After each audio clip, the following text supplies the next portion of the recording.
తిరుపతి జిల్లాలో 181 నీటిపారుదల ట్యాంకుల పునరుద్ధరణకు సుమారు 515.18 కోట్లతో RRR దశ 3 ప్రాజెక్టుకు అనుమతుల కోసం ప్రతిపాదన పంపడానికి జిల్లా కలెక్టర్ ఇరిగేషన్ కేంద్ర భూగర్భ జల జిల్లా భూగర్భ జల శాఖ అధికారులతో సమీక్ష సమావేశం నిర్వహించి దిశానిర్దేశం చేశారు. స్థానిక కలెక్టరేట్లోని మినీ కాన్ఫరెన్స్ హాల్ నందు జిల్లా స్థాయి అమలు మరియు పర్యవేక్షణ కమిటీ సమావేశాన్ని జిల్లా కలెక్టర్ డాక్టర్ ఎస్ వెంకటేశ్వర్ నిర్వహించారు. ఈ సందర్భంగా కలెక్టర్ మాట్లాడుతూ RRR మూడో దశ కార్యక్రమంపై సంబంధిత అధికారులతో చర్చించారు. జిల్లాలో 181 నీటిపారుదల ట్యాంకులను ప్రతిపాదనల నివేదికలు పంపడానికి సిద్ధం చేయాలన్నారు.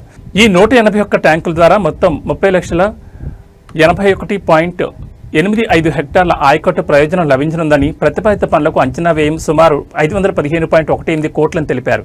ఈ కార్యక్రమం ద్వారా 33 కరువు ప్రభావిత మండలాలు లబ్ధి పొందనున్నాయని, అలాగే RIAD పరిధిలోని 34 మండలాలు కూడా ఈ ప్రాజెక్టు ద్వారా ప్రయోజనం పొందనున్నాయని తెలిపారు. బండ్లు, ఇన్నర్లు, స్టూయిలు, సరఫరా ఛానళ్లు మరియు నీటిపారుదల ఛానళ్ల మరమ్మతులు చేపట్టనున్నామని, ప్రాజెక్టు కార్యాచరణపై సమగ్రంగా చర్చించి తదుపరి రాష్ట్ర సాంకేతిక కమిటీ ఆమోదం కోసం ప్రతిపాదన పంపాలని జిల్లా కలెక్టర్ సంబంధిత అధికారులను ఆదేశించారు.